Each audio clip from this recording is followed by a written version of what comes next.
Mm. Hey, good morning, friends. Mark Holmes here with my buddy Cowboy Joe Boo, and as always, thank you guys for watching, commenting, and subscribing to the Joe Boo Sports Report. Without you guys, man, this literally does not work. Let's get open for business here, and let's awaken the football gods. Bam! There we go. Can't start the day without my Dallas Cowboy legends. And thank you for joining this morning's edition of Don't Sleep on the Dallas Cowboys because you literally cannot sleep on the Dallas Cowboys.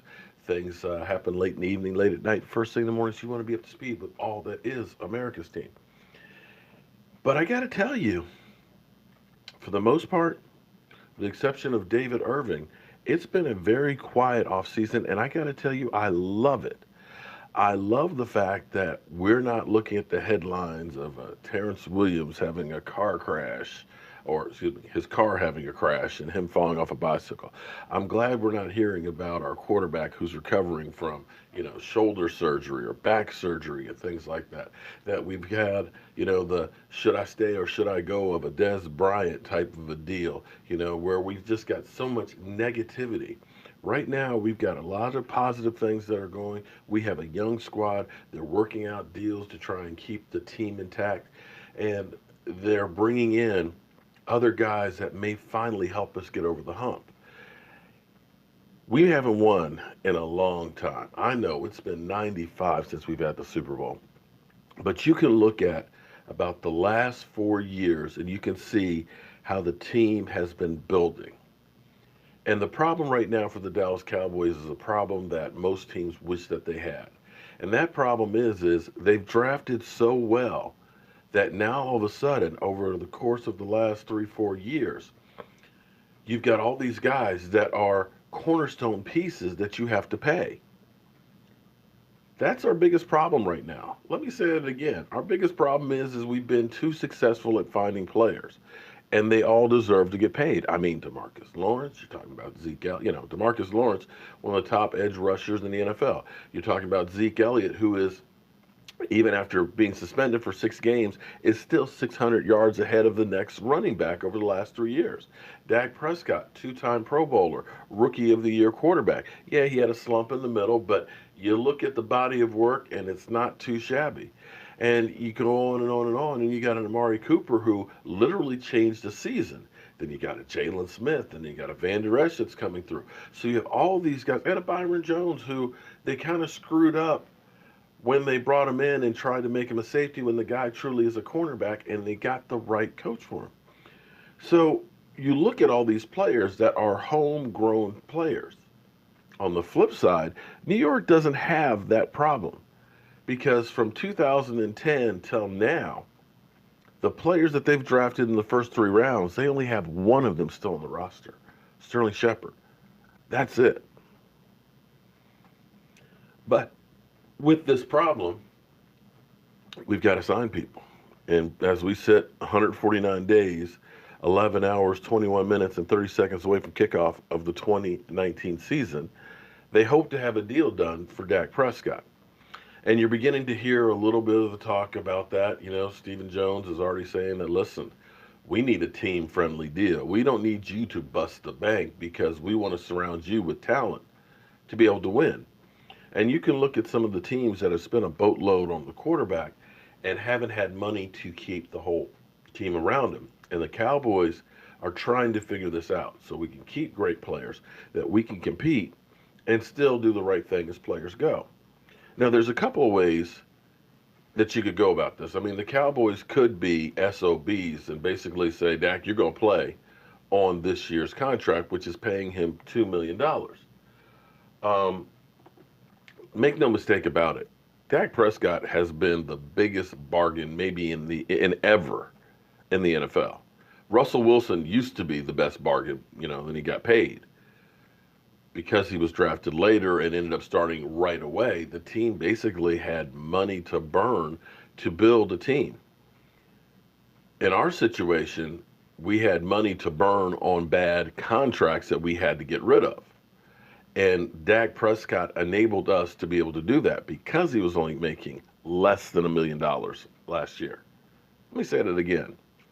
Starting quarterback for the Dallas Cowboys, his first two seasons made 800,000 and 800,000. This year it jumps up to 2 million. Now don't get me wrong, I would love to make $2 million a year, but we're not talking apples and oranges here. When you're talking about a guy like Sam Bradford, who played with the Cardinals after never doing anything in the NFL, played in one game, got $20 million. Something's not quite right.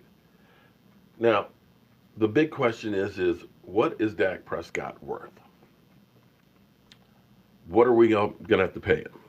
And what I say is you look at what's currently out there. Aaron Rodgers currently is the highest paid at a $134 million contract. I think Russell Wilson's contract will be a little bit higher than that because that's the way it goes, that everybody wants to be the top dog, that I was the highest paid quarterback, and so on. And he's going to reset the market.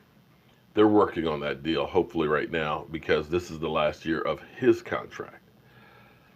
Matty Ice averages $30 million a year, $150 million contract, but what you've got to look at is the guaranteed money on these contracts. That's really what all that matters.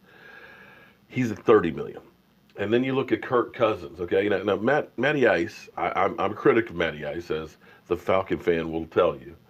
Matty Ice at least has been to a Super Bowl. And excuse me, I'm sorry, I got something in my throat. So you look at that number. And then you got Kirk Cousins, who's never won jack, who's getting 28. And I think that Dak Prescott should honestly fall somewhere in between those two. I mean, Jimmy Garoppolo, come on, 27 million, and he has yet to play a full season. He doesn't have 16 games under his belt yet. That one to me was outrageous. Matthew Stafford at 27 million, never won a playoff game. Derek Carr, same thing. So all of those out there who say that, he should be taking a $15 million deal, when you look at some of these people on the list and what they're getting paid, you've got to at least do the fair thing. Because here's what's crazy. Let's go down here. Let's go down the list of some of these guys that are getting paid, okay? I mean, Chase Daniels is getting $5 million a year. Chad Henne is getting averaging $3 million a year. Drew Stanton is averaging $3 million a year.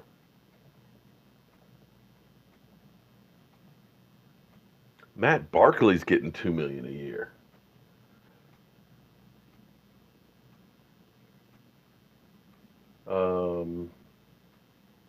Deshaun Kaiser's getting 1.2. Let's keep on going down here.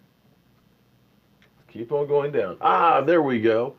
Dak Prescott. Dak Prescott deal is averaging $680,000 a year. $680,000 a year. Mike White is only $11,000 a year less than Dak Prescott.